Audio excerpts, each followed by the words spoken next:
천주라는 게 그것을 타파한 게 얼마나 큰 혁신이고 개혁인지 좀 알 것 같네요. 그 부가 대단한 개혁가네요, 개혁가. 근데 듣다 보니까 사실 저도 네. 슬슬 궁예 편을 자꾸 들게 되는데 네.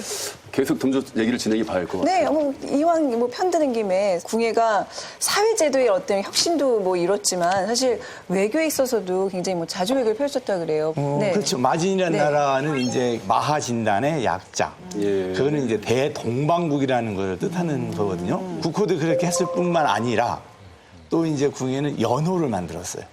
이제 물론 우리나라에도 뭐 진흥왕 때나 광개토왕 때 다 연호가 있지만 굉장히 그 왕들이 자기들의 어떤 자주국을 선포할 때 연호들을 쓰거든요. 네. 궁예는 이걸 몇 차례 걸쳐서 연호를 바꾸면서 자기의 자주성을 또 이렇게 꾀하게 되죠. 예. 지금 말씀하신 거 연장선상에서 그 지금은 사라졌지만 그 궁예가 이제 지은 도성 있잖아요.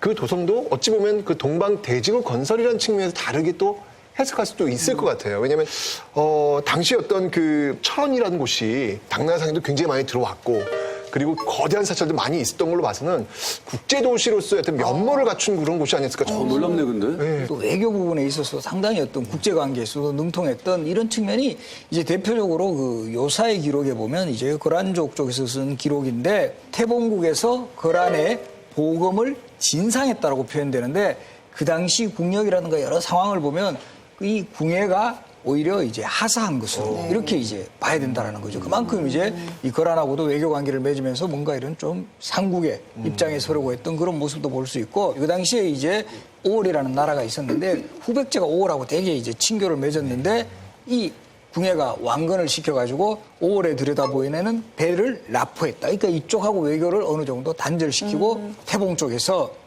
헤게모니를 장악하려는 그 당시에 특히 그 5대 19개 혼란기니까 이 시대에 뭔가 좀 더 자주외교. 자주외교도 하면서 이 동북아에서 뭔가 이렇게 좀 주도하는 그런 국가로 만들려는 모습이 나타납니다. 근데 저는 말이죠. 지금 자주외교라는 말은 언제 들어도 뭐 기분 좋은 말이긴 한데 독자적으로 독립적으로 자주적으로 뭘 한번 해보겠다. 근데 그만한 또 실력이 있어야 되는 거 아닙니까? 실질적인 실력. 그렇죠. 근데 실제적인 실력이라고 하는 것은 이제 궁예가 이루었다라고 하는 도성의 모양이 실력이 없었던 왕이라고 볼 수가 없어요. 왜냐하면 주변이 약 내성과 외성이 있는데 외성의 주변이 약 12, 3km. 그 정도의 도성의 규모라고 하면 지금 우리가 얘기하는 서울 도성이라고 하는 그 다음으로는 아마 규모가 큰 도성일 거예요. 그런데 언뜻 기억나는데 우리 관동별국 아시죠? 정철. 네. 정철이 관동으로 부임하는 길에 네. 철원에 들려서 뭐라고 거길 읍내하면 궁왕 예토의 오작이 지적이니 천고의 흥망을 안한지 모르는지 이런 편이 있단 말이에요. 정철 같은 인물은 뭐 대단한 뭐 이 학자이자 그런 그 당시에 이 강원도 일대 가장 핵심적인 내용을 그 관동별국에 표현을 했는데 바로 궁에 의해 성토를 보고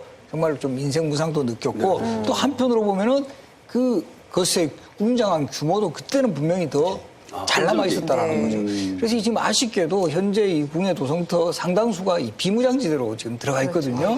그러다 보니까 우리가 그 규모를 제대로 못 보는데 알리 정말 이게 좀 통일이 되면 궁예라는 인물도 더 부각이 될 가능성이 아주 많죠. 뉴스에서도 본 것 같은데 그 철원에 궁예 도성을 실물 모형으로 복원을 해가지고 네, 그렇죠. 근데 어마어마하더라고요 규모가. 네. 지금도 왜 철원 가면 무슨 뭐 태봉청과 뭐 태봉 슈퍼마켓 이런 식으로 태봉이라는 단어가 여전히 많이 남아 있어요. 그래요? 네, 아마 철원 사람들은 대대적으로 뭔가 이 태봉 궁예에 대한 애정이 좀 깊이 뿌리박혀 있는 게 아닌가 지금까지는 싶은데. 남아있다는 거예요. 그리고 지금도 제가 깜짝 놀란 게 안성에 가면 이제 국사함에 궁예 미륵불이라는 게 있습니다. 가운데가 궁예고 양쪽이 이제 궁예 아들이라 그래요. 네. 큰 아들이 청광보살, 작은 아들이 신광보살. 근데 저게 그렇게 저 소원발이 잘 먹힌다고. 예, 20초만 되면 아주 뭐. 그래요? 안성은 입시철의 메카네요. 지난번에 박문수님도. 네, 그렇네요. 칠장사. 예. 입시철에는 안성으로. 그러네요. 그리고 저 그런 말 있잖아요. 승자는 신화로 남고 패자는 전설로 남는다. 근데 궁에 관련된 전설이나 민담들이 굉장히 많은 것 같아요. 네. 고향에 그 사람들 마음에 계속 궁예가 남아있다는 거는 그만큼 뭐 평등한 사회를 꿈꿨던 궁예에 대한 어떤 그런 애정. 그렇죠. 런 게 분명히 있는 것 같아요. 뭐 권력 다툼에선 졌지만 사람들에게는 정말 언젠가는 꼭 모시고 싶었던 그 군주로서의 이미지가 있는 거예요. 네, 네. 당시 사회가 정말 너무 그러네. 가름주고 횡행했던 그런 시대였거든요. 아까 사례 보시면 알겠지만 그런 시대에 궁예. 다 와닿는 거죠. 그렇죠. 예. 제가 아는 역사에서 우리나라 역사에서 최초로 평등 얘기를 한 분이 궁예였구나라는 생각도 들고 뭐 무력은 김유신처럼 강했고 외교도 김춘추처럼 했었고 네. 뭐 그런 느낌이 있어요. 궁예라는 인물이.